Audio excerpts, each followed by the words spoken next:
ಇದ್ದಕ್ಕಿದ್ದಂತೆ ದೇವರ ದೀಪ ಆರಿ ಹೋದರೆ ಏನರ್ಥ? ಹಿಂದೂ ಮನೆಗಳಲ್ಲಿ ಪ್ರತಿದಿನ ಬೆಳಿಗ್ಗೆ ಮತ್ತು ಸಂಜೆ ಪೂಜೆ ಮತ್ತು ಆರತಿ ಮಾಡಲಾಗುತ್ತದೆ. ಪೂಜೆಯ ಸಮಯದಲ್ಲಿ ದೀಪವನ್ನು ಅಗತ್ಯವಾಗಿ ಬೆಳಗಿಸಲಾಗುತ್ತದೆ. ಮನೆಯ ಮುಖ್ಯ ಬಾಗಿಲಿನ ಮುಂದೆ ಮತ್ತು ತುಳಸಿ ಗಿಡದ ಮುಂದೆ ಪ್ರತಿದಿನ ದೀಪವನ್ನು ಹಚ್ಚುವ ಸಂಪ್ರದಾಯವಿದೆ. ಅದೇ ಸಮಯದಲ್ಲಿ ಪೂಜೆಯ ಸಮಯದಲ್ಲಿ ದೀಪವು ಇದ್ದಕ್ಕಿದ್ದಂತೆ ಆರಿ ಹೋದರೆ ಅದನ್ನು ಕೆಟ್ಟ ಶಕುನ ಅಥವಾ ಅಶುಭ ಎಂದು ಪರಿಗಣಿಸಲಾಗುತ್ತದೆ. ಪೂಜೆಯ ದೀಪವು ಆರಿ ಹೋದರೆ ಅದು ಏನನ್ನು ಸೂಚಿಸುತ್ತದೆ? ಪೂಜೆಯ ದೀಪ ಆರಿ ಹೋದರೆ ನಾವು ಏನು ಮಾಡಬೇಕು ಎಂಬುದನ್ನು ಈ ವಿಡಿಯೋ ಮೂಲಕ ತಿಳಿಯೋಣ. ಅದಕ್ಕೂ ಮೊದಲು ಕಾಮೆಂಟ್ ಬಾಕ್ಸ್ನಲ್ಲಿ ಓಂ ನಮೋ ಭಗವತೆ ವಾಸುದೇವಾಯ ಎಂದು ಕಾಮೆಂಟ್ ಮಾಡೋದನ್ನು ಮರಿಬೇಡಿ. 1. ಮೊದಲಿಗೆ ದೇವರ ದೀಪ ಬೆಳಗುವುದರ ಮಹತ್ವವನ್ನು ತಿಳಿಯೋಣ. ದೇವರು ಮತ್ತು ದೇವತೆಗಳ ಆರಾಧನೆ, ಹವನ, ಪಾರಾಯಣ ಅಥವಾ ಯಾವುದೇ ಶುಭ ಕಾರ್ಯಕ್ರಮದ ಸಮಯದಲ್ಲಿ ದೀಪವನ್ನು ಬೆಳಗಿಸುವುದು ಮಂಗಳಕರವೆಂದು ಪರಿಗಣಿಸಲಾಗುತ್ತದೆ. ದೀಪವನ್ನು ಬೆಳಗಿಸಿದರೆ ಜೀವನದ ಅಂಧಕಾರ ದೂರವಾಗುವುದಲ್ಲದೆ ಮನೆಯಲ್ಲಿರುವ ನಕಾರಾತ್ಮಕ ಶಕ್ತಿಯೂ ದೂರವಾಗುತ್ತದೆ. ಶಾಸ್ತ್ರಗಳ ಪ್ರಕಾರ ದೀಪವನ್ನು ಬೆಳಗಿಸುವುದರಿಂದ ಜೀವನದ ತೊಂದರೆಗಳು ದೂರವಾಗುತ್ತವೆ. ಅಲ್ಲದೆ ವಾಸ್ತುಶಾಸ್ತ್ರದಲ್ಲಿ ದೀಪವನ್ನು ಬೆಳಗಿಸುವುದರಿಂದ ವಾಸ್ತು ದೋಷಗಳು ದೂರವಾಗುತ್ತವೆ ಎಂದು ಹೇಳಲಾಗಿದೆ. 2. ದೀಪ ಇದ್ದಕ್ಕಿದ್ದಂತೆ ಆರಿಹೋದರೆ ಅದರ ಅರ್ಥವೇನು? ಪೂಜೆಯ ಸಮಯದಲ್ಲಿ ದೀಪವನ್ನು ಸಂಧಿಸುವುದು ಅಥವಾ ಆರಿಹೋಗುವುದು ಸಾಮಾನ್ಯವಾಗಿ ಕೆಟ್ಟ ಶಕುನವೆಂದು ಪರಿಗಣಿಸಲಾಗುತ್ತದೆ. ಪೂಜೆಯ ಸಮಯದಲ್ಲಿ ದೀಪವು ಆರಿಹೋದರೆ ಅದು ದೇವರು ಮತ್ತು ದೇವತೆಗಳು ನಮ್ಮ ಮೇಲೆ ಅಸಮಾಧಾನಗೊಂಡಿದ್ದಾರೆ ಎನ್ನುವುದರ ಸೂಚಕವಾಗಿದೆ.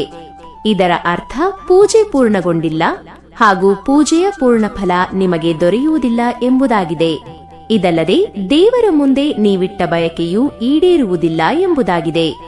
ಓರ್ವ ವ್ಯಕ್ತಿ ಶುದ್ಧ ಮನಸ್ಸಿನಿಂದ ದೇವರನ್ನು ಪೂಜಿಸದೇ ಇದ್ದರೂ ದೇವರ ದೀಪ ಆರಿಹೋಗುತ್ತದೆ. 3. ದೀಪ ಇದ್ದಕ್ಕಿದ್ದಂತೆ ಆರಿಹೋದರೆ ಹೀಗೆ ಮಾಡಬೇಕು. ಪೂಜೆಯ ಸಮಯದಲ್ಲಿ ದೀಪವು ಆರಿಹೋಗಲು ಗಾಳಿ ಅಥವಾ ಬತ್ತಿಯಲ್ಲಿ ಸಾಕಷ್ಟು ಪ್ರಮಾಣದ ತುಪ್ಪ ಅಥವಾ ಎಣ್ಣೆಯ ಕೊರತೆಯಂತಹ ಇತರ ಕಾರಣಗಳು ಇರಬಹುದು. ಅಂತಹ ಪರಿಸ್ಥಿತಿಯಲ್ಲಿ ಪೂಜೆಯ ಸಮಯದಲ್ಲಿ ನಿಮ್ಮ ದೀಪವು ಆರಿಹೋದರೆ ದೇವರಲ್ಲಿ ಕ್ಷಮೆಯಾಚಿಸಿ ಮತ್ತು ಮತ್ತೆ ದೀಪವನ್ನು ಬೆಳಗಿಸಿ.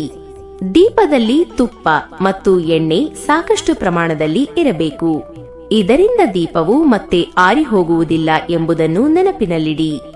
4. ಅಖಂಡ ಜ್ಯೋತಿ ಬೆಳಗುವಾಗ ಇವುಗಳು ಗಮನದಲ್ಲಿರಲಿ.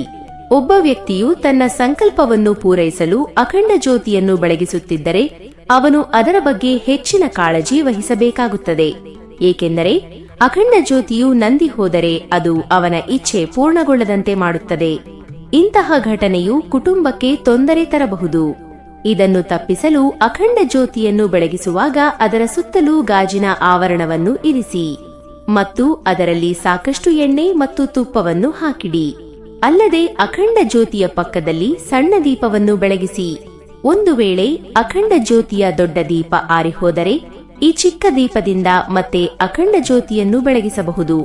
ನಾವು ಮಾಡುವ ಪೂಜೆ ದೇವರಿಗೆ ಇಷ್ಟವಾಗದೇ ಇದ್ದಾಗ, ಯಾವುದೋ ತೊಂದರೆಗಳು ಎದುರಾಗುತ್ತಿರುವಾಗ, ನಾವು ಬೇಡಿಕೊಂಡ ಆಸೆಗಳು ಈಡೇರಲು ಸಾಧ್ಯವಿಲ್ಲ ಎಂದಾಗ ದೇವರ ದೀಪವು ಆರಿಹೋಗುತ್ತದೆ.